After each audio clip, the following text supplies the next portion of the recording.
인권연대는 정부나 기업의 지원을 사양하고 오로지 시민의 참여로만 운영하는 100% 순도의 민간 인권단체입니다.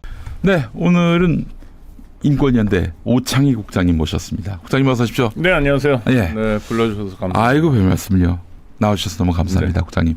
지금 방금 최상목 경제부총리가 기자회견을 했는데 한덕수 탄핵하지 말라. 경제가 굉장히 큰 악영향을 받는다.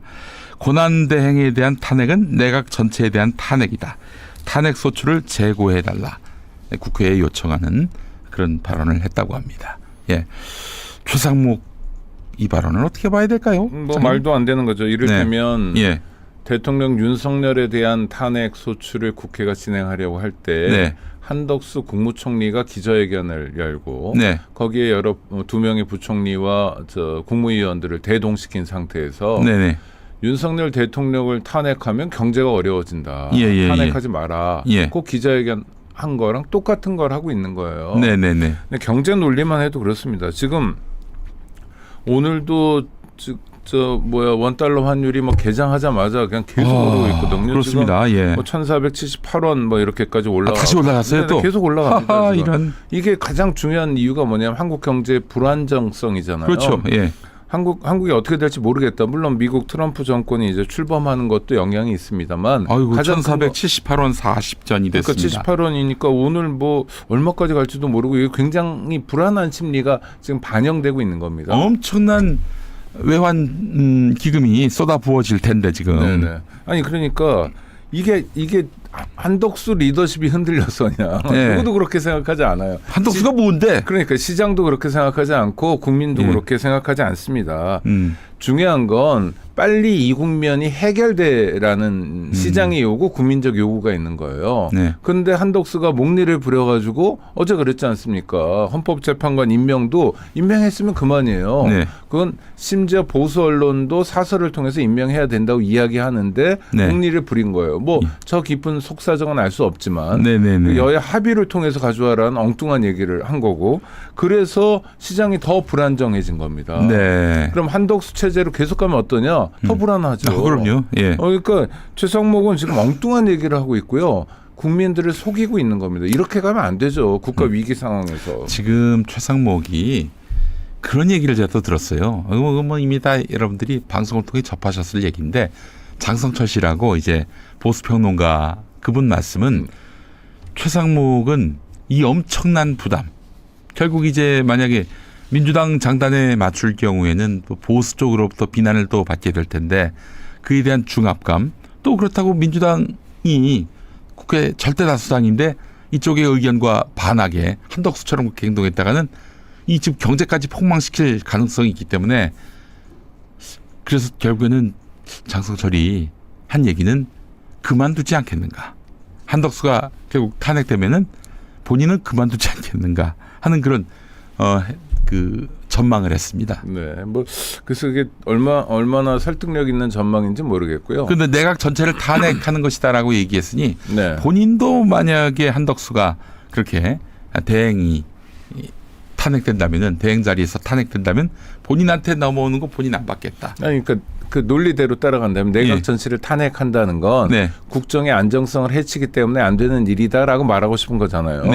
그런데 다시 대행을 해줘야 될 최상목이 스스로 사표를 내버리면 국정 안정성을 더 해치는 거잖아요. 국정 안정성이라는 건 일종의 도구 아닙니까? 국정이 안정적으로 운영되면서 경제도 제대로 돌아가고 국민들의 삶도 도모하겠다는 건데 그럼 말과 거꾸로 가는 거거든요. 그래서 그런 방향으로 갈 가능성은 저는 높지 않은 거로 보는데 문제는 여기가 대한민국이라는 겁니다. 그렇죠. 예. 우리가 상상하는 그 이상의 일들이 계속 벌어지고 있기 때문에 아니 대통령과 그 친위 세력이 국회의원까지 살상할 계획을 세워놓았다면은 이건 진짜 말도 안 거 아닙니까? 최상목이가 나는 못 맡겠다고 그만두는 것보다 더 충격적이지 않나요? 그 사안이? 그러면은 저기 부장님 제가 하나 좀 여쭙겠습니다. 아예 이참에 이 내각은 다 이제 내란에 때가 묻은 내각이니 그야말로 그들을 다 부정하고 입법부가 대신해서 국정 운영할 방법은 없을까요? 없죠. 현재로서는 없죠. 없어요. 현재로서는 윤석열 정권을 끝장내야 예. 그 다음에 새로운 그림을 그릴 수 있는 거고요. 그렇죠. 네. 예, 예, 지금 예. 상황에선 불가능합니다. 제일 좋은 방법은 윤석열이가 하야하는 건데 뭐 그래 보일 가능성은 거의 없죠. 제로에 네. 수렴되고요. 아니 지난 시간에 우리가 그 얘기했습니다. 남태령 수백 미터 지하에다가 뭐 이재명 대표, 우원식 국회의장 등을 다 체포해가지고 그 안에 넣어서 어떻게 격리할 것인가. 그때 우리 국장님께서 아마 옷을 다 벗기고 몽둥이질을 하면서 짐승으로 만들 것이다. 요 2, 3일 동안에 그 말씀하셨는데 그때도 제가 충격받아서 네. 며칠 동안 정말 그 트라우마에서 아이고, 헤어나오지 죄송합니다. 못했는데 네. 별 말씀을요. 근데 그 정도가 아니라 백령도로 데리고 가는 길에 바닷물에 그냥 수장시키겠다. 이런 얘기도 지금 나오고 있어요. 야, 이 새끼들의 이 상상력은 어디까지입니까? 그러니까 뭐 하나하나의 얘기는 다 검증을 해봐야 됩니다. 이를테면 노상원이라는 사람의 수첩에 사살이란 단어가 나왔는데 네. 이게 어느 정도 실제로 내란 친위 구테타와 연관이 있는 건지 네네. 자기의 상상 속에서 존재하는 것을 자기 수첩에만 적어놓은 건지 아니면 실행 단계로 갔는지 이게 이제 수사를 통해서 밝혀져야 되는데 네. 지금 진행되는 수사는 맹점이 있습니다. 왜냐하면 내란죄에 대한 수사권을 검찰이 갖고 있지 않은 상태에서 무리하게 수사하는 게 있고요. 예, 예. 경찰 수사가 진행돼야 되는데 경찰 수사는 너무나 웃긴 게 예. 전광 석화처럼 예. 경찰청장과 서울경찰청장을 긴급 체포하고 구속했죠. 적이네. 네네. 뭐 말하자면 그래서 뭐 근사해 보이지만 그 다음에 경찰 내부를 향한 수사는 예. 전혀 진행하지 않았어요. 아, 두 사람이 다 십자가 지고 가시라. 실제로 저도 오늘 아침 신문에 그런 칼럼을 썼는데 경향신문에. 예.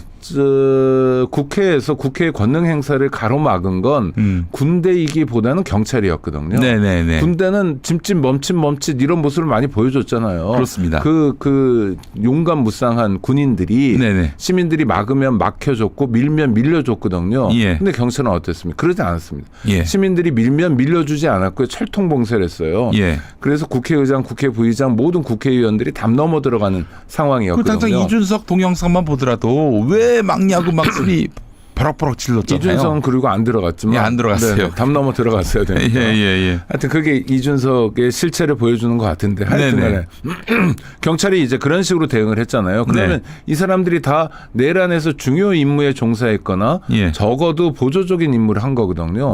형사처벌 대상자입니다. 그런데 수사가 진행되지 않아요. 또 하나 중요한 거. 지금 아주 중요한 열쇠를 쥔 사람이 누구냐면 박종준입니다. 대통령 경호처장인데요. 이 사람이 경찰관 출신이에요. 경찰에서 경찰청 차장까지 지냈습니다. 지금 적법한 헌법과 법률의 절차가 진행되는 데 있어 가로막고 있는 게 누굽니까? 경호처예요. 아, 경호처. 경찰 앞에 경호처 앞에 경찰이 있는 거예요. 예. 그러니까 이 문제에 대해서 제대로 풀지도 못하잖아요. 사실 공무집행을 방해하면 그 방해하는 사람들을 체포하면 되는데 경찰청의 공무집행을 경찰청의 다른 부서에 근무하는 경찰관들이 방해하고 있는 거고 그 뒤에 경호처가 있는 거예요. 그러니까 이제 말도 안 되는 상황이죠. 그러니까 저는 사살, 뭐 백령도 가서 뭐 버려버린다 이런 것들에 대해서 특검을 통해서 객관적으로 파악할 필요가 있습니다. 지금 수사기관들에 의한 이런저런 피의 사실은 사실 믿기에는 한계가 있다. 그렇죠. 예. 그러면 사실은 어떤 면에서 더한 얘기가 나올 수도 있고요. 그렇죠. 더 끔찍한 현실을 목도할 수도 있지만 검경이 수사해서 안 된다는 건 국민적 합의라고 봅니다. 특검을 빨리 해야죠. 아, 검찰보다는 경찰 국가수사본부가 낫지 않겠는가 이렇게 생각을 할 수는 있는데 당장은 그렇죠. 당장은 검찰보다 좀 낫지만 경찰 수사도 들여다보면 제 식구 감싸기로만 반복되고 있다. 그치고 있다. 결국에는 진실이 다 드러나지 않는다. 그러니까 이런 얘기잖아요. 조지호 경찰청장이 내란의 밤에 윤석열하고 만나서 저녁을 먹습니다. 아주 중요한 시간에 중요한 만남이 있었던 거예요. 그걸 국회 나와서 거짓말 하잖아요. 그다음 얘기 한번 들어보세요. 대통령이 종이로 된 지시문을 줬다는 거예요. 뭐 하라고. 그런데 집에 와서 자기 아내 앞에서 그걸 찢어버렸다는 거예요. 대통령은 이상하다. 이게 누구를 통해서 나온 겁니까? 경찰을 통해서 나온 거예요. 경찰을 통해서 자기네 수장인 조지호가 그래도 양심은 있었다. 그래도 내란에 아주 적극적으로 참여하지 않았다는 얘기를 만들기 위해서 밑자락을 까는 겁니다. 그럼에도 불구하고 우리는 구속했다. 네네. 예. 아니 그런데 만약에 대통령이 이상하다고 그러고 네. 지시문까지 줬으면 이건 정말 아주 중요한 증거잖아요. 그렇죠. 그걸 왜 찢어버려요? 증거로 제출을 해야지. 그렇지. 그다음에 왜 자기 양심을 자기 아내 앞에서만 보여요? 글쎄 말이야. 자기 양심을 경찰청에 들어와가지고 기자간담회라도 해서 밝히면 되잖아요. 네. 그러지 않잖아요. 그러니까 예. 경찰을 통해서 나오는 이야기, 검찰을 통해서 나오는 이야기는 사실 어떤 면에서 마사지가 됐을 가능성이 굉장히 높다. 검찰은 검찰 개혁을 피하기 위해서 마치 자기들이 유능한 수사기관인 것처럼 네. 구는 경향이 있거든요. 네네. 그러니까 하나씩 곱씹어 봐야 된다.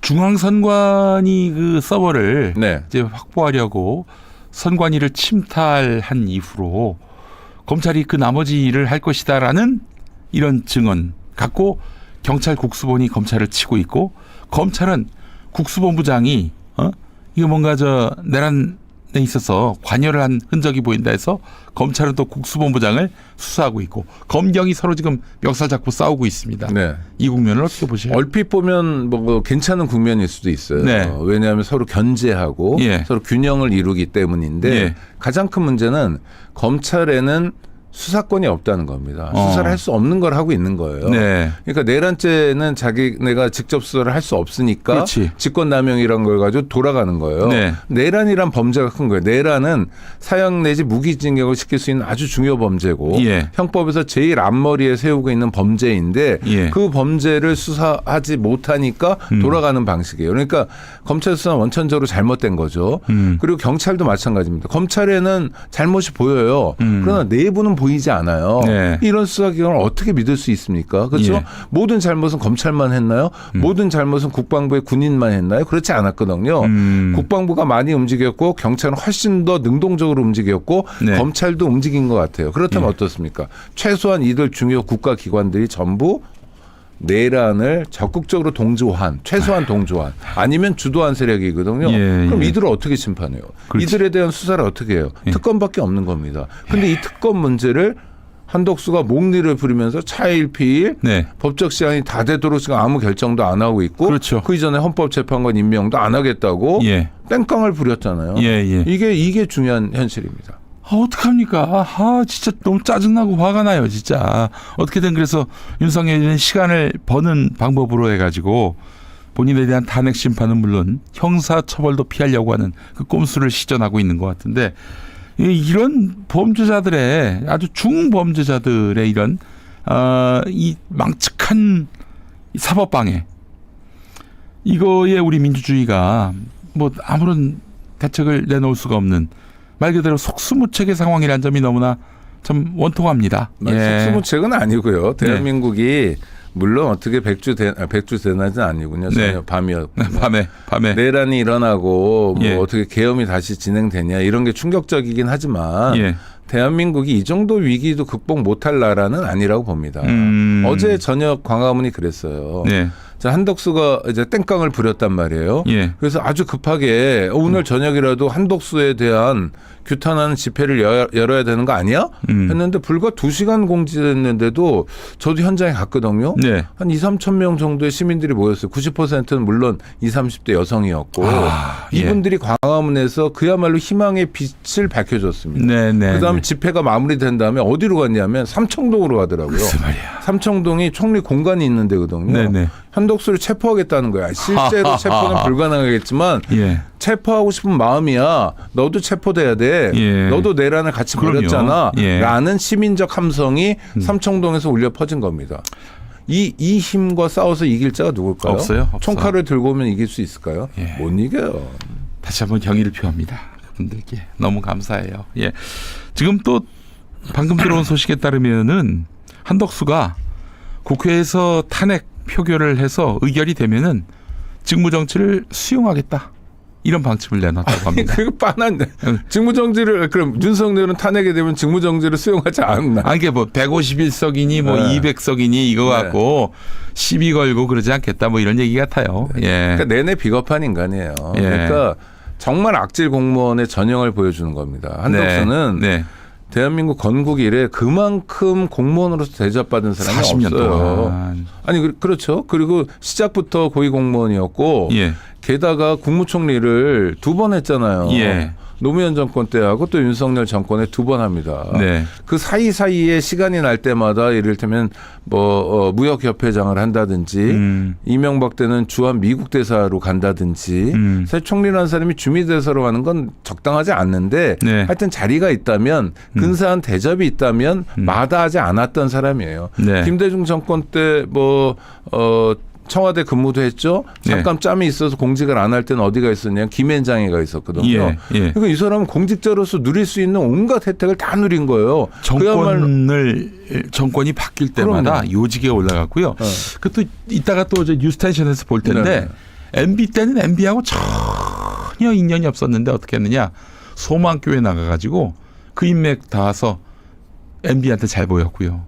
예. 고향도 이 사람 왔다 갔다 하는 사람이잖아요. 그렇죠. 원래 저기 전라북도인데 네. 전라북도인데 그 YS 정권 때 누군가가 전북 출신이라고 하니까 특달같이 전화해가지고 서울이라고 막 우겨댔고 DJ 정부 들어서니까 전북 전주로 바꿔달라고 네. 그랬다는 거예요. 네. 아이고 정말 참 웃긴 분인데 자 근데 안덕수는 왜 지금 흐름이나 정의나 모든 면에서 윤석열을 부정하고 부인을 해야 될 판에 본인 자신도 그 계엄 국무회의 때 반대했다는 얘기를 했잖아요. 근데 왜 완전히 윤석열 장단에 춤을 췄는지 그 이유를 좀 짐작해 보실 수 있습니까? 모르겠습니다. 지금 지금 가능한 해석은 네. 한덕수 부인밖에 없는 것 같아요. 한덕수 부인이 역술, 점술 쪽에 조회가 있다고 그러나 푹 네. 빠졌다고 그러나 그런 거고 예. 그래서 김건희와 관계가 있는 거 아니냐 이런 정도의 추정이 있는 건데요. 네. 왜냐하면 하나하나 꺼내는 말이 다 말이 안 됩니다. 이를테면 네. 헌법재판관에 대해서 여야가 합의해라는 거예요. 네. 문제는 여야 합의는 어떻든 국회가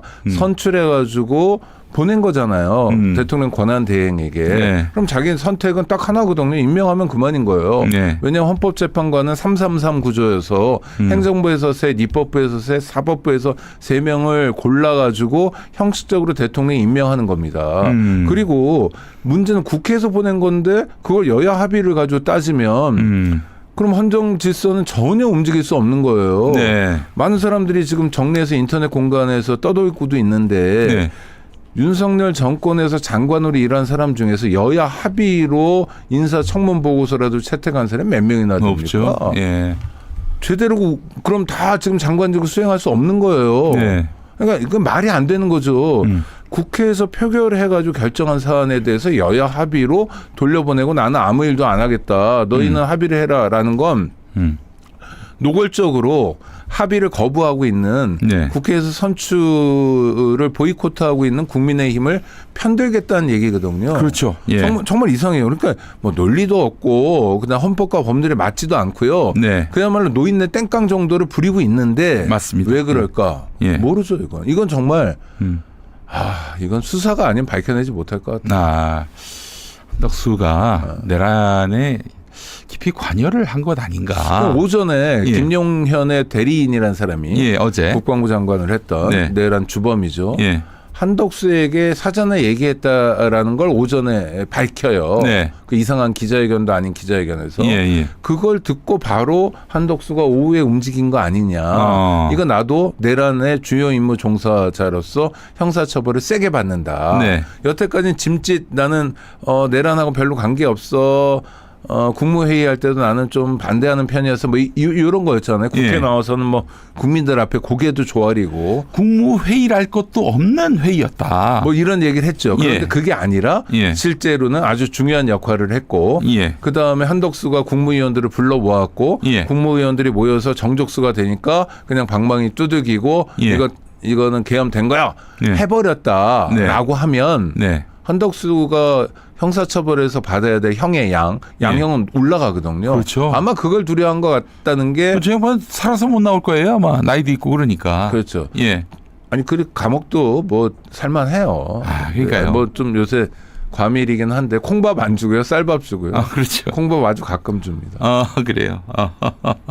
아니 그래도 또 저 양반은 뭐 독방 주지 않겠어요? 독방이죠. 독거실. 네. 예. 뭐 살만하지 뭐 더 큰 욕심을 내지 않는다면. 네, 홍고방만 아니면 그러니까 예. 여러 명이 같이 사는 방만 아니면 예. 그건 되게 좋거든요. 예. 독방은 뭐 어차피 작아도 혼자 있기 때문에 네. 여름에도 견딜만 하고. 예. 겨울에 여름이 힘들어요. 여름이. 네? 여름이 힘든데 힘들어. 겨울엔 난방도 해줘서요. 예. 냉방은 안 되죠. 냉방은 선풍기가 있는데 네. 아주 더울 때는 그 선풍기가 시원한 바람이 아니라 더운 바람이 나와서요. 그렇죠. 그리고 좁은 공간에 여럿이 있으면 아이고. 너무 힘듭니다. 네, 근데 한독수는 독방에 갈 거거든요. 네. 그러니까 좋은 감옥 생활을 하는 거죠. 예. 그렇게 얘기하니까 우리 덕수 형이 측은해 보이기도 합니다. 예. 어쨌든, 그러면 얘기 나온 김에 우리 윤석열의 그 어차피 감옥 갈 건데 네. 감옥 생활을 좀 시뮬레이션 해주시겠습니까? 시뮬레이션은 일단 들어갈 때 누구나 다 거쳐야 될 엉덩이 까는 거. 네네 검신을 해야죠. 검신. 근데 이분은 좀 자세가 잘 안 나올 것 같긴 한데 네. 하여튼 검신을 하고 뭐 그렇다고 뭐 이게 무슨 뭐 이게 들여다보는 게 아니라 들여다봅니다. 들여다봐요. 네, 뭐 컴퓨터로 혹은 뭐 카메라로 보는 게 아니고. 네네 들여다봅니다. 예. 그거 뭐 저 레이저는 보고요. X선인가 뭔가 네네. 있잖아요. 예, 그거로는 보고 예. 그다음에 이제 검신을 합니다. 실제로 엉덩이 까서. 네네. 검신. 요즘도. 네, 검신을 하고 예. 그다음에 수의로 갈아입죠. 그러니까 전부 다 국가에서 제공합니다. 네. 양말, 신발, 뭐 예. 속옷까지 예. 그런 거 입고 예. 사이즈 뭐 큰 거 입어야 될 것 같아요. 예, 아무래도. 네. 그다음에 이제 구치소 가는 거죠. 예. 구치소 가면 일정은 아무것도 없고요. 예. 그냥 재판 준비하는 것밖에 없습니다. 예. 뭐 서울구치소로 가든 뭐 동부는 어디든 뭐 일단 남부든 미결수 상황에서. 네네네 예. 미결이기 때문에 예. 감옥은 운동 시간이 있습니다. 하루에 예. 한 30분 정도 있는데 네. 운동장에 나가거나 동부구치소처럼 빌딩형 구치소인 경우에 예. 좀 농구장만한 크기의 큰 방이 있어요. 예, 거기서 이제 그냥 오밀조밀 뭐 좀 걷는 거 정도 운동을 하고 그거 말고는 23시간 30분을 자기 독방에서 생활해야 됩니다. 네. 구치소에는 식당이 없어요. 교도소도 마찬가지고. 예. 그래서 밥은 어디서 먹냐면 자기 방에서 먹습니다. 예. 갖다 주는 걸 먹고 예. 잠도 거기서 자고 예. 씻는 것도 거기서 씻어야 됩니다. 그러니까 좁은 공간에서 하루에 23시간 30분 있어야 되고 네. 또 빨간 날에는 운동을 못 하거든요. 어허. 연휴거나 뭐 크리스마스거나 그렇지. 신정일 때는 운동도 못 하고 그래서 심리적으로 굉장히 불안한 상태가 될 거고요. 예. 그럴 땐 뭐 무속에 기대면 낫겠죠. 뭐. 술은 못 먹죠. 술 못 먹고. 야, 이게 이건 치명적입니다. 개인에게는 도움이 되죠. 예. 알코올 중독은 술 마셨을 때가 정상이거든요. 안 마셨을 때 비정상인데 네. 비정상을 자꾸 경험해야 진짜 정상으로 돌아올 수 있잖아요. 그러니까 중독을 끊어내는 건. 예. 그래서 국가가 윤석열의 알코올 중독도 치료해 주는 거죠. 그렇죠. 개인에게는 결과적으로 도움이 되는 건데 본인은 아마 못 견딜 거예요. 엄청나게. 그렇죠. 성격상. 네. 근데 뭐 양지열 변호사님 말씀으로는 네. 한 보름 정도 저렇게 알코올 의존성 인물이 한 보름만 지나면은 그때 비로소 자기가 뭔 죄를 저질렀고 과오를 직시하면서 나의 범죄는 이러하니 이런 형량이 가능하겠구나. 비로소 자기 객관화가 된다는 거예요. 근데 뭐 일반적인 사례는 그럴 수 있을 것 같은데 네. 윤석열 같은 사람이 보름 지났다고 자기 객관화를 할까는 네. 좀 의문입니다. 의문입니까? 모르겠어요. 이 사람 아니 그러니까 우리가 보통 그 사람이 거짓말하거나 네네. 앞서 방송에서도 뭐 구약 성경 다 외우고 이런 거 있잖아요. 예. 이럴 때 떨림이 없잖아요. 예. 그다음에 계엄을 선포할 때도 이 사람 분명히 술 먹고 한 거거든요. 네. 계엄 해제할 때도 술 먹은 상태고 그리고 자리에 앉아서 했잖아요. 서지도 못하고 뭐 이런 상태 아닙니까? 네. 그래도 거침이 없잖아요, 이 사람이. 보통은 그렇게 되면 좀 위축되기 마련이거든요. 그렇지 않습니까? 써니힐님 말씀으로는 알코올 중독은 금단 현상 때문에 더 미친 짓을 한다. 이런 말씀도 하시네요. 그래도 미친 짓을 해봤자 감옥 아니니까 그건 좀 다행이죠. 그렇죠. 뭐 어떤 미친 짓이 있을지 모르지만 벽을 머리로 들이박는다 이런 정도가 있을 텐데 그럼 자기만 아프죠. 벽은 튼튼하고. 누구를 해치지 못하니까 감옥은 안전한 공간입니다. 기왕이면 새로 지은 서울 동부구치소로 갔으면 좋겠습니다. 그 벽을 쳐봐야 뭐. 아니 뭐 서울구치소는 안양교도소 되게 오래됐는데요. 안양교도소 벽도 튼튼합니다. 머리로 어떻게 할 수 있는 건 아니고요. 알겠습니다. 예. 자, 우리 윤석열의 감옥 생활 시뮬레이션을 해봤습니다. 동부로 가겠죠, 아무래도. 모르겠습니다. 뭐 그건 뭐 별로 중요한 사실은 아니고요. 네. 아마 서울구치소로 갈 가능성이 높을 것 같아요. 왜냐하면 재판이 서울중앙지법을 중심으로 서초동을 중심으로 진행되는데 네. 서초동에서 가까운 곳은 서울구치소거든요. 그렇죠. 네. 과천에 있기 때문에 그래서 그곳일 가능성이 높고요. 그러니까 네. 동부구치소는 동부지법, 네. 지방법원 바로 옆에 있습니다. 동부지검 바로 옆에 있고 일종의 법조 타운으로 있는데 그러니까 그 관할 따라 간다 이렇게 보시면 되고요. 네, 그래요. 알겠습니다. 아니 그 조국 대표도 서울구치소에 계신데 만날 수도 있겠네요, 운동할 때. 뭐 그럴 수도 있는데 조국 대표는 아마 곧 다른 데로 갈 것 같습니다. 기결수니까. 서울구치소가 의왕에 있죠. 네, 과천 옆에. 기결수도 서울구치소에서 수감되는 경우도 있습니다. 하고요. 네, 또 다른 데로 이송 가기도 하고요. 지방 같은 데로 갈 수도 있고요. 예, 지금 최상목이 회견한 다음에 환율이 급등하고 있고 주식시장이 더 폭락하고 있다. 예, 이런 소식이 또 전해지고 있네요. 아니, 당연한 겁니다. 한국 정치가 불안정하다는 걸 경제부총리가 대놓고 전 세계 사람들한테 알린 거예요. 글쎄 말이고 참 이해할 수 없는 짓을 한 한국 주식을 거예요. 갖고 있으면 지금 당장 팔아버리세요 이런 거잖아요. 예. 원화랑 바꿔주면 안 돼요. 이런 메시지를 한 거예요. 정말 오늘 중요한 날에 중요한 상황 경제 관료들이 이렇게까지 경제를 망가뜨린 적은 없었어요. 근데 대놓고 예측되는 상황에서 이 빤히 예측이 되잖아요 지금. 그런 상황에서 이 사람이 이렇게 하는 거 알고도 이런 거죠. 그러니까 더 악질적이죠. 그 한 줌도 안 되는 정권을 지키려고 이런 짓까지 벌입니까? 혹시 이런 뜻은 아닐까요? 내가 겉으로는 그 한덕수가 아웃돼서 내가 덕을 입는 이 모습을 비치는 게 내 이미지 메이킹에 별로 도움이 안 되니까 뭐 결국 그렇게 한덕수가 아웃되면은 내가 받긴 받겠습니다만은 내 마음은 원래 이걸 원하는 것이 아니었습니다. 뭐 그런 것은 아니었는지. 그러니까 저는 관료들이요. 대한민국 관료 체계가 얼마나 문제인지 한덕수, 최상목 같은 사람이 보여주는데 예를 들어 원달러 환율이 오르면 당장 타격을 입는 게 수출 기업 같은 거잖아요.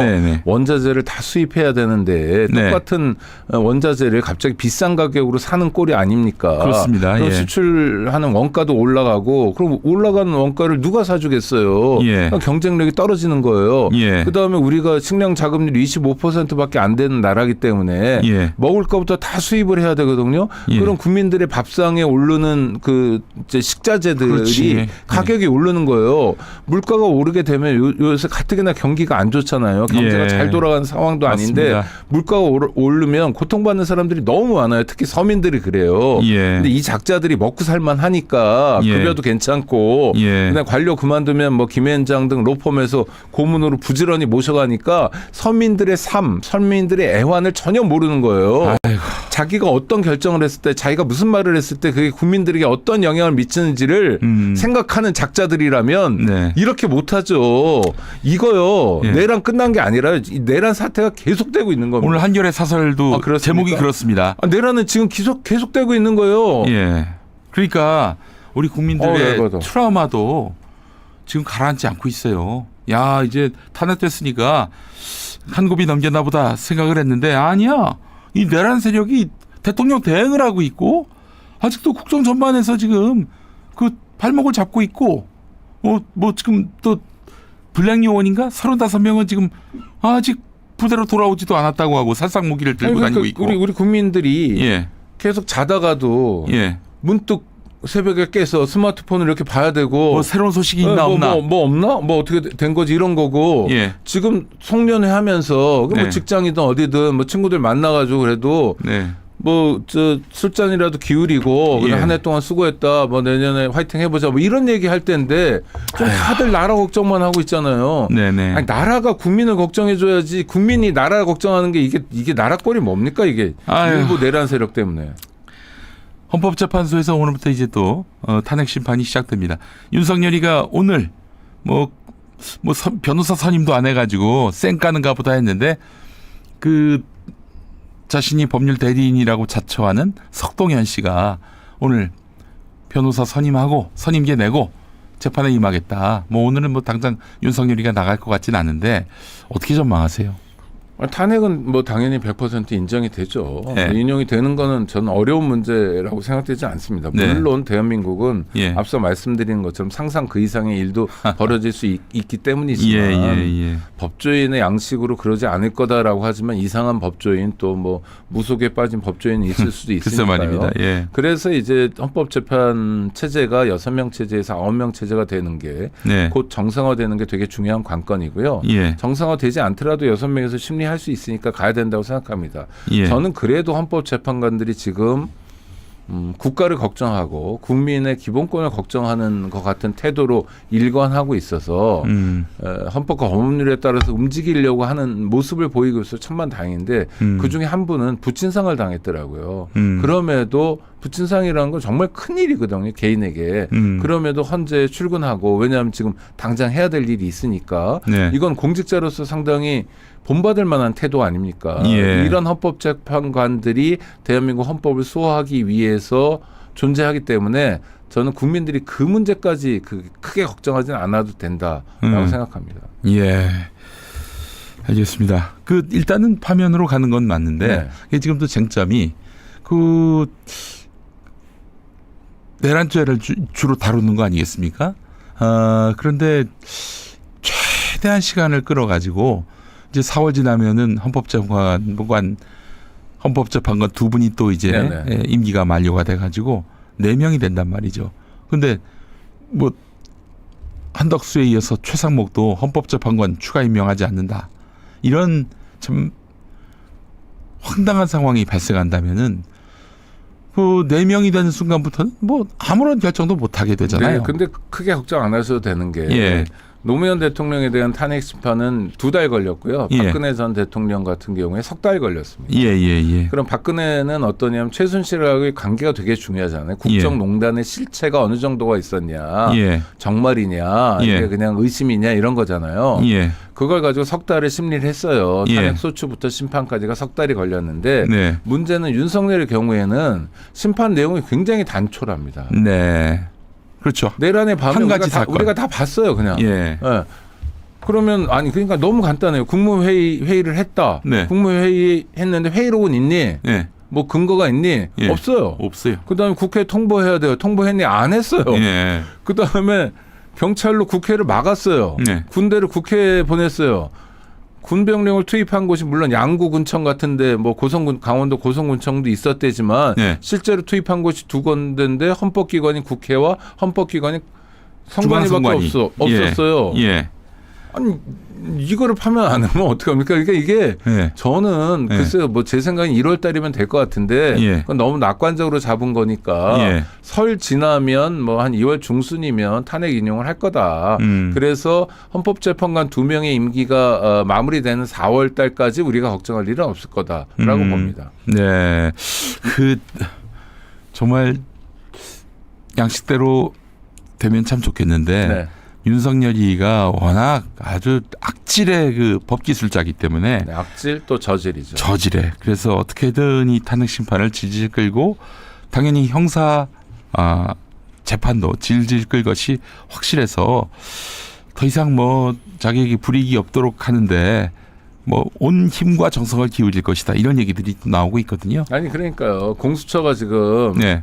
소환 요구를 했잖아요. 네. 한 번 했는데 안 왔어요. 2번 했는데 안 왔어요. 3번째 했잖아요. 네. 이번 일요일 날 오라는 거예요. 네, 네. 빨간 날로 이제 골라서 하고 있습니다. 왜냐하면은 휴일이어야 딴 사람들이 안 나오고 그러니까 네네. 뭐 경호상에도 뭐 여러 가지 어려움들이 그러니까 공수처가 없을 일을 것이고. 잘하는 거죠. 왜냐하면 평일날로 잡으면 예. 경호 문제를 가지고 시비를 걸 테니까 예. 빨간 날로 한 거예요. 그날 아무도 없으니까 그냥 오시면 된다고. 예. 경호 걱정하지 말라고 이런 거예요. 예. 저 2차 때 소환에 불응하면 바로 체포영장을 청구할 것 아니냐 뭐 이런 얘기가 많았는데 공수처장이 좀 답답하고 막 고구마 드신 분처럼 답답했는데 네. 3차로 왔잖아요. 예. 그럼 3차가 진행된 다음에 3차의 소환에 응하지 않았을 때 공수처의 선택은 딱 하나밖에 없어요. 체포영장으로 가는 겁니다. 네. 그러면 윤석열을 체포하게 되는 거예요. 예. 그러면 일요일이잖아요. 예. 일요일 날 소환에 불응하면 그다음에 월요일이나 화요일쯤에 체포하게 되면 예. 어쩌면 연말에 아니면 연초에 음. 구치소에서부터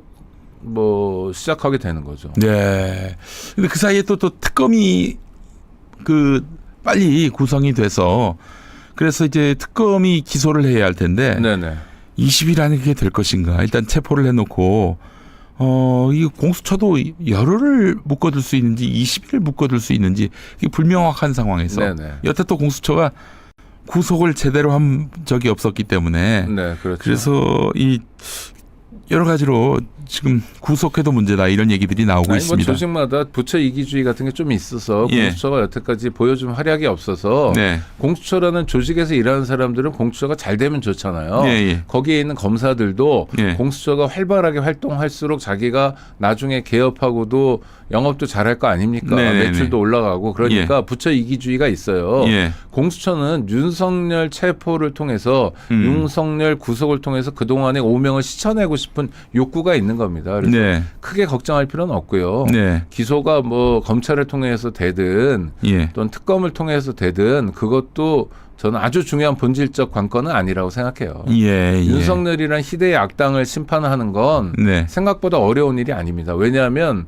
범죄를 너무 대놓고 저질렀고요. 했어요. 그다음에 지금 무슨 사령관들 이런 예. 친구들 구속되기 전에 예. 국회 나와서 다 진술을 했거든요. 예. 그게 물론 뭐 유죄 판단의 증거로 쓰이진 않지만 네. 그 내란 사태를 이해하는 아주 중요한 정황들이잖아요. 예. 윤석열이 대통령 신분으로 뭐 예를 들면 특수사령관에게 여러 차례 전화 걸어서 뭐라고 그랬다. 경찰청장에게 여러 번 전화했다. 뭐 이런 진술들이 많지 않습니까? 이게 네. 그러니까 실질적 진실을 밝히는데 굉장히 도움이 되거든요. 예. 국회가 천만다행으로 놀지 않았고 내란 사태 이후에 자기 역할을 했고 네. 그래서 국민들이 내란 사태에 대해서 어느 정도 이해하고 있다. 알고 있다. 네. 내란 사태는 그날 밤에 생중계됐다. 네. 이게 중요한 관건입니다. 알겠습니다. 예. 뭐 제가 제일 불안해하는 것 같다라고 하시는데 아니 제가 저 가스라이팅 당한 사람들 말하자면 윤석열 패거리들 전광훈 일당들 이자들이 하는 폐악질들 생각하면은 하지 말아야 될 또 없었어야 할 그런 국론 분열이라든지 국론 분열이 아니라 이 말하자면은 상상할 수 없는 이런 폐악질들 이런 것들이 너무 염려가 돼서 노파심이 좀 많습니다. 저는 우리 김 선생님 말씀에 전적으로 동의합니다. 예. 뭐냐면 우리가 긴장을 풀 수는 없어요. 그렇죠. 그 긴장을 풀 수 없다는 걸 어제 밤에도 시민들이 보여줬고 네. 내일 광화문에서 시민들이 또 보여줄 겁니다. 네. 내일 굉장히 많은 사람들이 나올 거거든요. 네. 한덕수가 사람 불러 모으고 윤석열이 사람 불러 모으고 예. 또 오늘은 최상목이도 사람들을 불러 모으는 거예요. 네. 우리의 나라, 우리의 민주주의, 우리의 시스템, 예. 우리의 헌법 체계는 우리가 지켜야 된다라고 그렇지. 생각한 각성한 시민들이 굉장히 많습니다. 지난 주말에 남태령에서 보여줬던 그 열정.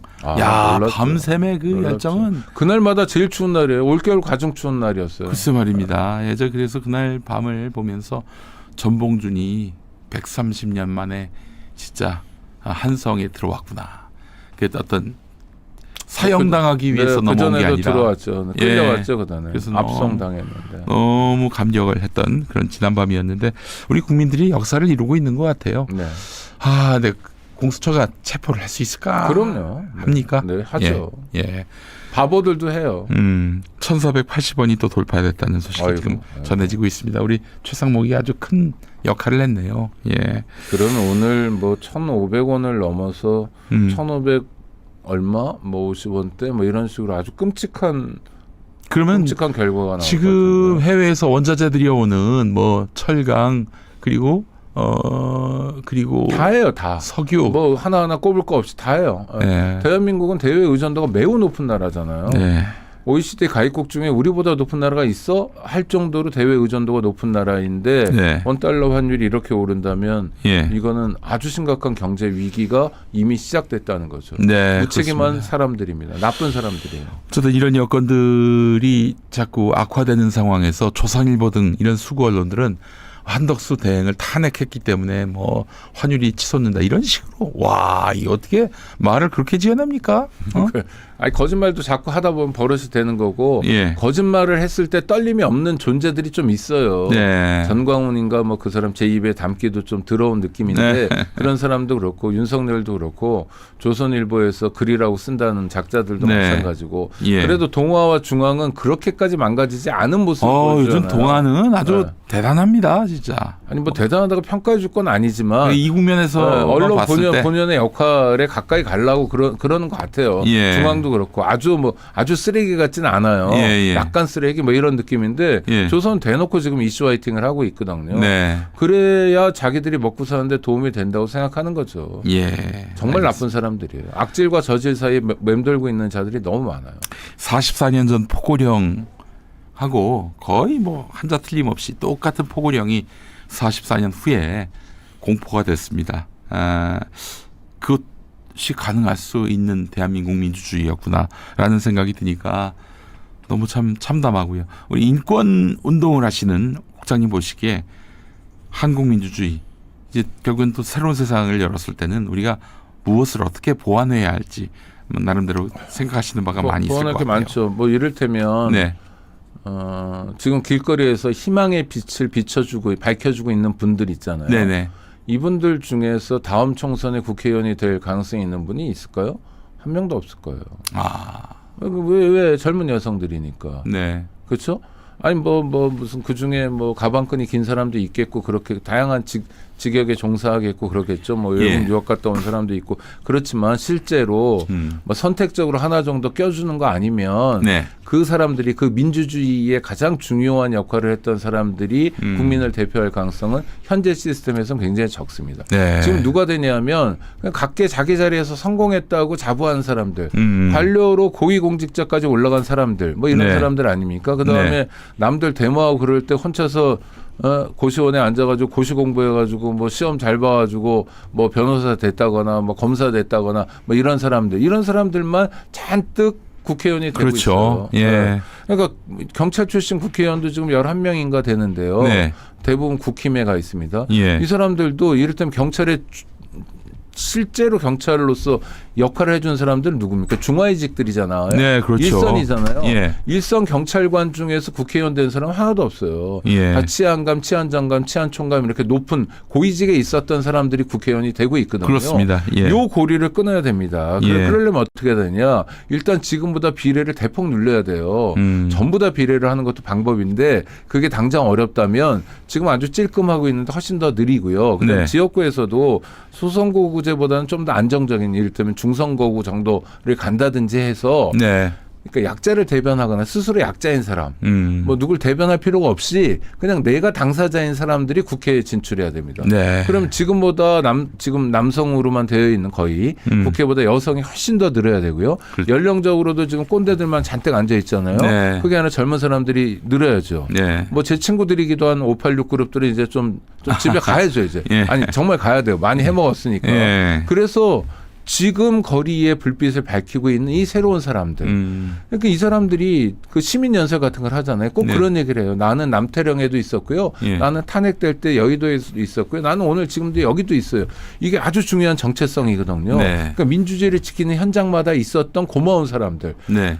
공무원들은 예. 일을 하면 돈을 주잖아요. 예. 그리고 대접을 받잖아요. 예. 시민들은요.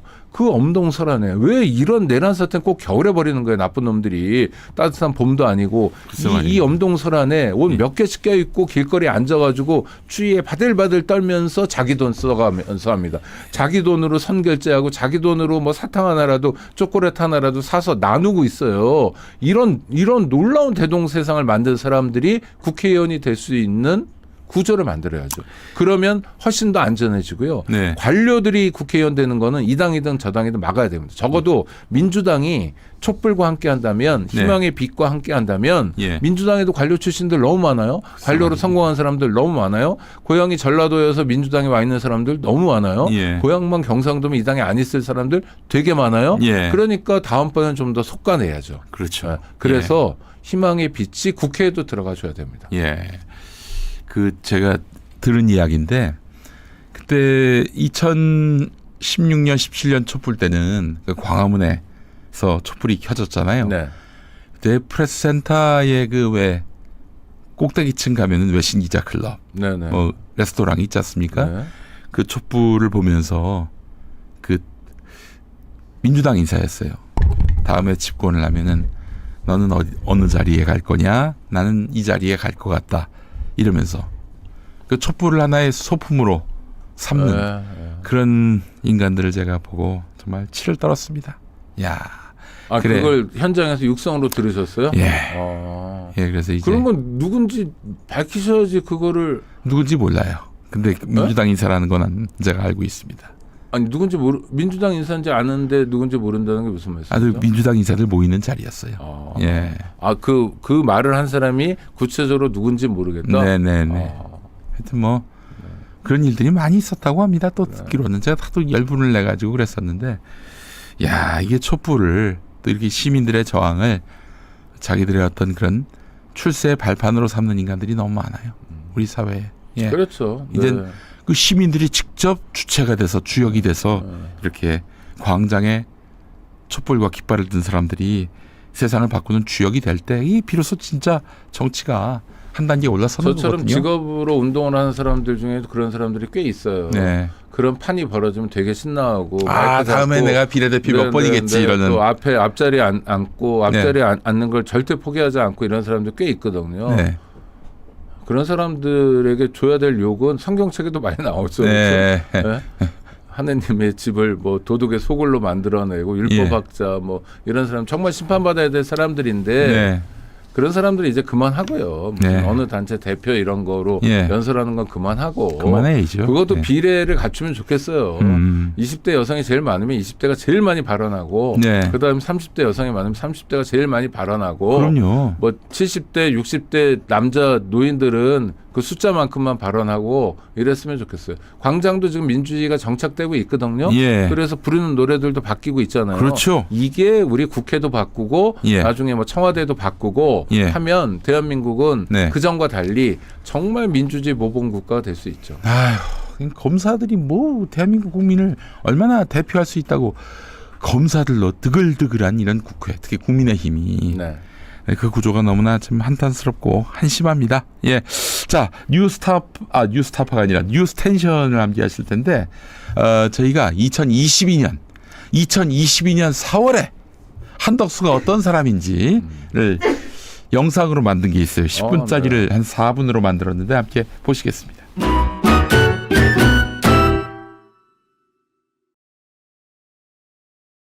15년 전 노무현 정부의 마지막 총리를 지냈고 이명박 정부 때 주미대사를 거친 한 후보자는 4개 정부를 거쳐 요직을 맡아온 경제관료 출신입니다. 영광스러우면서도 매우 무겁고 또 큰 그런 책임을 느낍니다. 올해 73살로 고령이라는 지적에는 건강이 좋다고 답했습니다. 초등학교 때 4학년 때 전주에서 서울로 올라왔는데 아버님은 좀 일찍 돌아가시고 어머님이 하던 사업이 망했는데 그 사업이 비서실장을 했던 사람이 뭐 돈을 가지고 도망가는 굉장히 충격을 받았죠. 그래서 지원이 폭망했는데 그렇게 해서 이제 서울에 올라와서 공부를 잘하고 그러니까 이제 경기고등학교, 서울대 경제학과 이렇게 쭉 나오고 21살에 최연소 행정고시 합격을 했고 서울상대 수석 졸업까지 이렇게 다 했는데 그 다음부터 이제 1970년 이후에 처음에 관세청에서 공무원 생활을 시작하고 경제기관으로 옮겨가고 나중에 이제 김영삼 정권 때 특허청장이 될 때 그때까지 내 고향 전주라는 걸 계속 부인을 해온 거예요. 그때까지. 근데 그 당시 기사를 제가 찾아보니까 동아일보에서는 전북 군산으로 이렇게 표시를 했는데 그때 이제 어필을 했다는 거죠. 한덕수 씨가. 그렇습니다. 나는 서울이다. 그런데 김대중 대통령 정부 들어서서는 본인이 또 전라북도 출신이다. 송산교섭본부장을 1998년 3월에 되거든요. 김대중 정권 초기에 바로 송산교섭본부장이 되는 거예요. 송산사업부 차관을 했다가 그런데 이제 그때 이제 통상교섭본부장은 장관급이고 중요한 자리니까 인사 이동을 할 때 사람 소개를 할 때 이 사람이 옛날에 자기 본 적이 서울이라고 주장했으니까 이제 신문사에서도 그걸 그 개인 파일을 가지고 있으니까 서울이라고 썼단 말이에요. 그랬더니 팩스를 보내가지고 나는 전라북도 전주에서 태어나서 초등학교 4학년까지 초등학교를 다닌 전북 출신입니다. 정정해 주십시오. 이렇게 팩스를 보냈다는 얘기죠. 예. 그렇군요. 일반인들로서는 상상도 할 수 없는 얘기입니다. 영남 정권일 때는 호남 출신임을 감추고 호남 정권일 때는 호남 출신임을 강조했던 한덕수 씨. 그다음에 국회의장을 하면 그다음에 국회의원 더 안 합니다. 네. 이게 도리예요. 예, 근데 이 사람이 노무현 정권 때 마지막 총리했지 않습니까? 그렇습니다. 예. 그러면 그만두는 게 옳습니다. 서로 개인적인 욕심이건 이명박이가 뭐 네. 불러줬건 그것도 이명박이는 한덕수 이름도 몰랐어요. 전혀 이명박이 발탁한 게 아니에요. 본인이 입지를 했다? 본인이 스스로 자가발전을 해가지고 소망교회를 통해서 접선을 했어요. 그 교인이었습니까? 아닌데 네. 소망교회 목사하고 잘 알아가지고 그 목사를 통해서 이명박을 소개받고 또 그렇게 어프로치를 한 겁니다. 그러니까 이 사람은 관직을 찾아다니는 데는 선수예요. 완전히. 윤석열 씨는 어떻게 해서 한덕수 씨를 국무총리에 세우려고 했을까요? 그 사연이 기막힙니다. 윤석열이가 한덕수를 알았을 것 같습니까? 아니 검찰에서 수사나 하고 술이나 마시고 저녁에 눈싸움이나 가고 하면서 살았던 자가 네. 한덕수가 어떤 사람인지 언제 어떻게 알겠어요? 전혀 몰라요. 갑자기 발탁을 했을까요? 네. 뭐 누가 주변에 참모가 흘러간 옛날에 75살 먹은 한덕수를 이 사람이 베스트입니다 이렇게 추천했을까요? 윤의 가족과 한덕수 부인과 네. 어떤 법사 이런 사람들의 삼각 커넥션 네. 거기서 뭔가가 이루어졌다는 제보가 있는데 아하. 이건 제가 확인해 보겠습니다 이렇게 썼죠? 그럴 가능성이 높아요. 왜냐하면 네. 한덕수는 그런 식의 자가 발전을 엄청 잘하는 사람이고 그 부인이 한덕수 전성기 때 치맛바람은 아주 유명한 얘기니까 네. 나는 그렇게 해서 연결을 해줬다고 보고요. 네. 뭐 경력이 너무 대한민국에 이보다 더 화려한 사람 내가 없다고 썼잖아. 아니 특허청장 이후로 16개를 했어요. 남들은 한두 개 하기도 어려운 것을. 네. 근데 그런 사람이 아직도 욕심을 멈추지 못하고 이번에 또 윤석열한테 제가 영어로 베콘 했다고 그랬잖아요. 베콘. 손짓했죠. 네.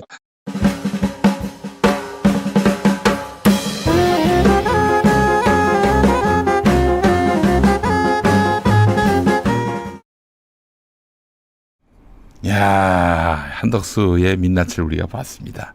한덕수를 이명박도 몰랐고 윤석열도 몰랐는데 어떻게든 찾아가서 자리를 차지했다. 정말 대단합니다. 우리가 배워야 합니다. 뭘 배워요. 쓰레기인데요. 쓰레기의 말로가 어떤지를 지금 보여주는 겁니다. 그렇죠. 쓰레기의 말로는 서울구치소다. 40년 관직의 마무리가 내란죄다. 얼마나 기가 막힙니까? 드라마틱합니까? 네, 오늘 도가니탕이 왔습니다. 우와. 예, 도가니탕 좋아하시는 분들 많이 계시죠? 좋은 도가니탕 고르는 방법을 알려드립니다. 사실 도가니탕은 푹 삶은 사골 육수로 만들어야 하는데 국물이 식었을 때 묵처럼 굳어야 좋은 도가니탕입니다. 왜냐, 사골 육수에 화학 성분이나 다른 첨가물이 없어야 묵처럼 굳기 때문입니다. 둘째, 좋은 도가니탕은 당연히 건더기가 푸짐해야 합니다. 국물만 많고 건더기가 적다면 그것은 도가니탕이 아니라 그냥 도가니 국물이지요. 이제 김용민 스토어에서 믿고 먹을 수 있는 사골 육수 도가니탕을 만날 때입니다. 특히 요즘같이 추운 때 또 열량이 많이 소모될 때 이럴 때 도가니탕 드셔보셔야 합니다. 한 팩 600g에 화학 성분이나 첨가제 없이 도가니만 85g 이상을 채웠습니다.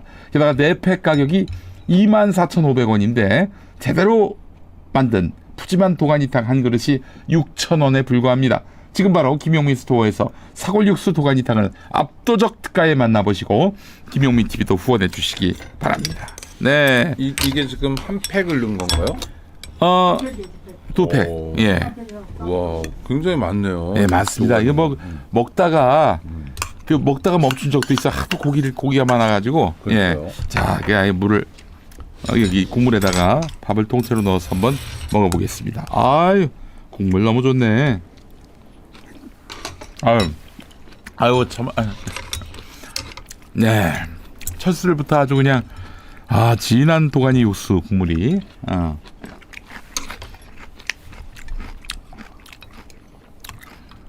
교도소 음식도 요즘 많이 좋아졌다고 들었습니다. 교도소는 자변이라는 단어를 쓰는데 자기가 이제 구매해서 살 수 있는 게 많아요. 예. 교정협회라는 곳에서 예. 살 수 있는데 그래서 이제 반찬거리 뭐 마가린, 버터, 뭐 치즈, 예. 계란, 달걀, 훈제 닭도. 뭐 예. 불닭볶음면 이런 것들 살 수 있어요. 고추장, 뭐 참치. 그래서 이렇게 한 상을 차려놓고 먹을 수 있습니다. 아, 네. 예, 그러니까 기본적인 건 사실 교도소 밥만 하면 별거 없어요. 네. 급식비가 너무 낮아가지고 한 끼에 지금 2,500원인가 그 정도밖에 안 되거든요. 그러니까 밥하고 기본적인 반찬 국 차려내면 사실 뭐가 없어요.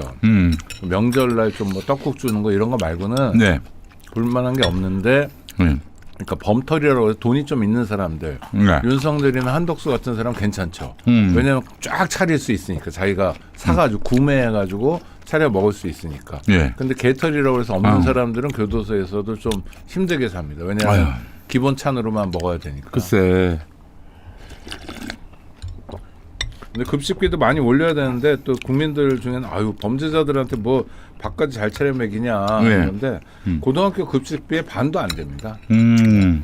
사람은 똑같잖아요. 밥 네. 먹는 건 똑같은데 네. 교도소에는 성인들만 있는데 하여튼 성인들 밥값이 고등학교 학생들 급식비의 반밖에 반 좀 더 안 되는데 안 된다는 건 좀 문제죠. 예. 물론 윤석열 한덕수 같은 사람은 예외입니다. 지들이 많이 차려 먹을 수 있을 테니까. 네. 아, 뭐 한 끼에 30만 원 넘는 한 사람당. 그런데 뭐 그냥 오가고 뭐 거기서 먹고 대접받고 거기서도 한번 살아보셔야지. 거기도 사람 사는 곳인데. 교도소에 대접은 못 받을 것 같고요. 교도관들도 하이직은 네. 그냥 국민이에요. 다 똑같은 생각하는 겁니다. 그럼 뭐라 그러냐면 네. 아, 윤석열이 와 있는데 네. 대통령님 뭐 이러겠어요. 예? 그 칭호 번호라고 그래서 번호 있잖아요. 뭐 112번 뭐 이렇게. 예, 그렇게 번호를 일부러 부르고 예, 지나가면서 막 때려보기도 하고 이럴 거예요. 아. 심리적으로는 좋지는 않을 겁니다. 네. 왜냐하면 온정적으로 대할 요소가 전혀 없잖아요. 전혀 없죠. 윤석열에게. 그래도 윤석열이 이를테면 어떤 문제, 경제 문제 하나만은 제대로 풀어줬다. 네. 그래서 국민들의 가려운 데는 어디 긁어줬다거나, 에? 뭐 아니 그러니까 윤석열 2년 반 동안 하면서 국민을 위해서 한 것을 한 가지만 꼽아보시오. 세 가지도 아니라 한 가지만 꼽아보시오 하면 뭐가 있을까요? 있나요?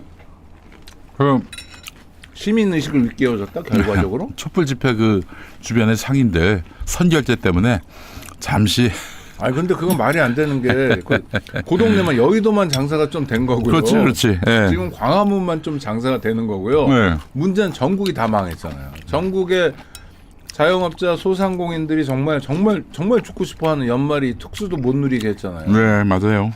잘하는 게 뭐 있냐 하면 압수수색밖에 없다는 거고 국민을 위해 잘하는 게 뭐 있냐 하면 하나도 없는 거잖아요. 아니, 이런 사람이 교도소에 가면 국민인 교도관들이 정말 온정적으로 대하고 싶은 마음이 있겠습니까? 전혀 없죠. 아무튼 저는 저 윤석열 구속도 그렇지만 김건희 구속도 굉장히 굉장히 주목됩니다. 똑같죠? 둘 다 봐야죠. 검신하고. 아니 뭐 시차는 좀 있겠지만 김건희는 좀 문제가 있겠죠. 성형을 많이 해가지고 그게 감옥에서도 그 시술이나 이런 걸 받을 수는 없거든요. 네. 그러니까 그건 좀 뭐 문제가 되겠지만 뭐 우리가 그런 것까지 걱정하지 아니, 그럼. 않잖아요. 근데 이 사람들의 국정농단의 수준이 김건희 그 주치의가 있는 거 아닙니까? 성형에. 네, 박동만. 네. 그 사람 파리 순방에도 데려가 중앙아시아 순방에도 데려다녔다는 거 아니에요? 네네네. 그러니까 뭐 재워주려고 데려간 건지 프로포폴 같은 거로 뭔지 모르지만 그래 보입니다. 그렇게 느껴져요.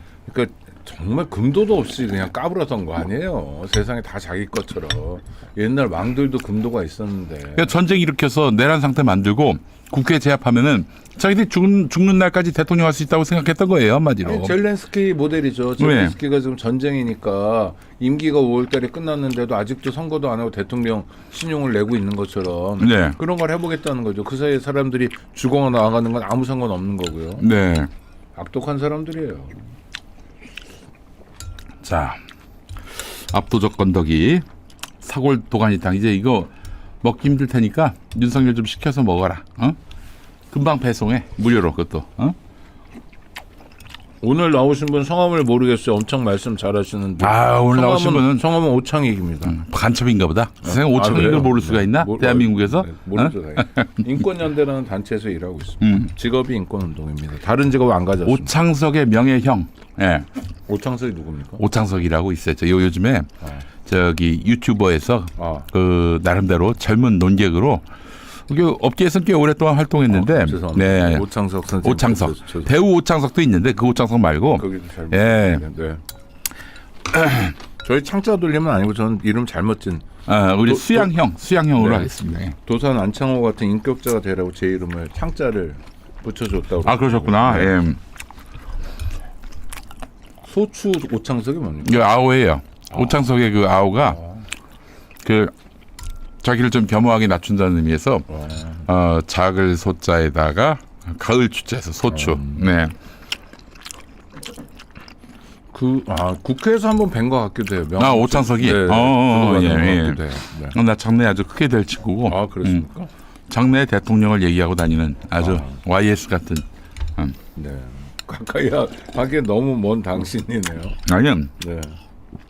만만합니다. 두 번 보시면 창서가 이러실 거예요. 아마. 어우. 저는 너무 좋네. 누구 보고 반말하는 사람이 아니어가지고. 아 정말 너무너무 맛있는. 맛있네요. 하여튼 올 연말에 매일 이렇게 드세요? 네? 매일 이렇게? 매일 이렇게 먹지만은 아, 자기 뭐 시식을 하고 조금 아쉽다 그러면 또 어디가 또 먹기도 합니다. 예. 네, 좋네요. 국물도 좋네요. 오늘 아주 이거 좋아요. 예. 따로 간을 자기들이 알아서 해준 거죠? 아니 가져오는 거 끓이면 되는 거예요. 그러니까 밀키트가. 간을 따로 여기다 예. 뭐 후추나 뭐 네. 소금을 넣거나 이런 게 아니고. 네네. 네. 아, 간도 돼 있고 편하네요. 맛있어요. 그러면 지금 한번 구매해 보시고 이제 아이들 뭐 밥 반찬 뭘 해줄까 고민하실 때 한번 구매하셔서 드셔보세요.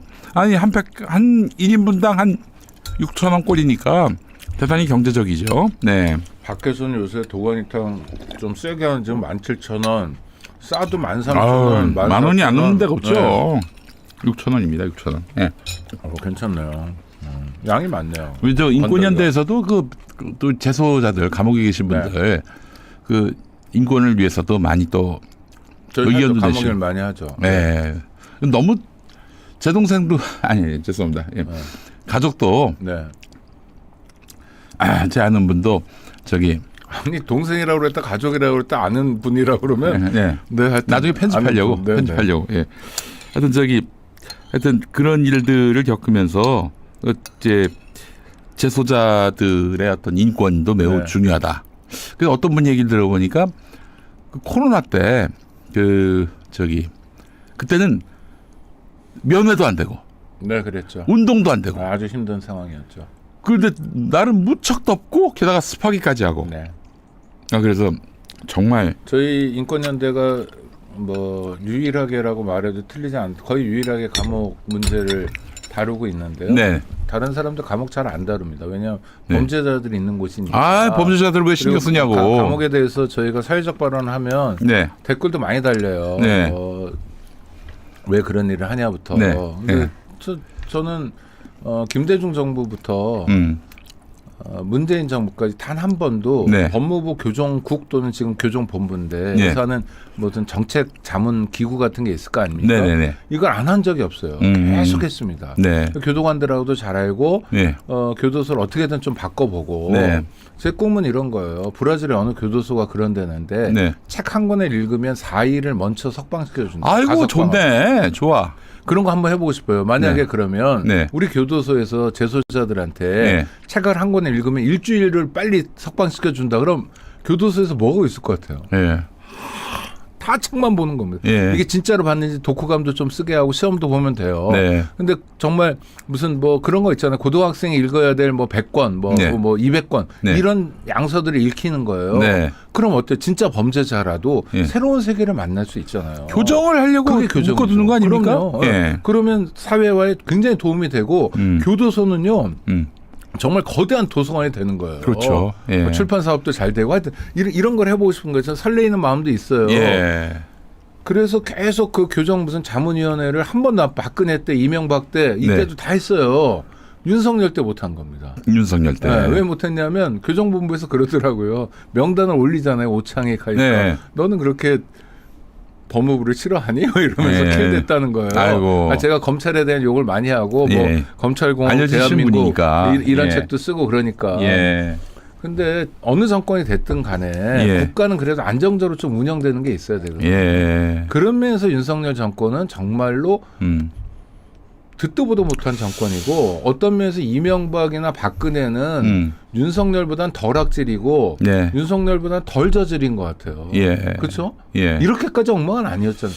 박근혜가 탄핵 소추당하고 이랬습니까? 네, 그렇죠. 아니잖아요. 예. 그러니까 정말 보다 이런 것들은 처음인 것 같아요. 저도 MB하고 무척 싸운 사람인데 네. MB가 옛날에 광우병 쇠고기 우려 때문에 거대한 촛불이 일어났잖아요. 네. 그 당시 그 당시를 회고하면서 누가 얼마 전에 네. 저기 생일날 아니 그때 계엄 선포할 생각은 없었냐 물었더니 계엄이라니 말도 안 된다 이런 얘기를 했다는 거예요. 네.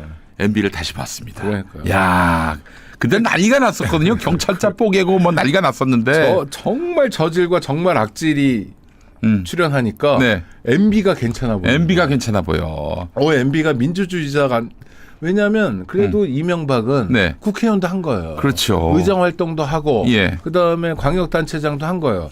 박근혜가 아무리 엉터리지만 그래도 국회의원을 몇 번 한 거예요. 민주주의 학습을 한 거예요. 그러니까 박근혜도 탄핵당하고 나서 네. 수그리고 있었잖아요. 그러니까요. 국민의 심판을 기다리고 네. 있었고. 근데 여기는 어디서 그냥 툭 튀어나와가지고 이상한 괴물이죠. 이게 괴물이에요. 아이고. 1485원 60전까지 왔다고 합니다. 아이고, 이거 어떡하나. 아이고. 여러분 하여튼 빨리 우리나라가 정상을 되찾을 수 있도록 또 모아주시고 기도해 주시면 감사하겠고 당장 내일과 또 모레 집회 많이 나와주셔서 국민은 살아있다. 대한민국이 절망적인 나라가 아니다라는 것들을 보여주시면 감사하겠습니다. 오늘 오창인 국장님 모시고 너무 귀한 말씀 잘 들었습니다. 감사합니다, 국장님. 네, 불러주셔서 감사합니다. 또 모시겠습니다. 네, 예. 자, 오늘 순서 마치고요. 저는 월요일에 다시 오겠습니다.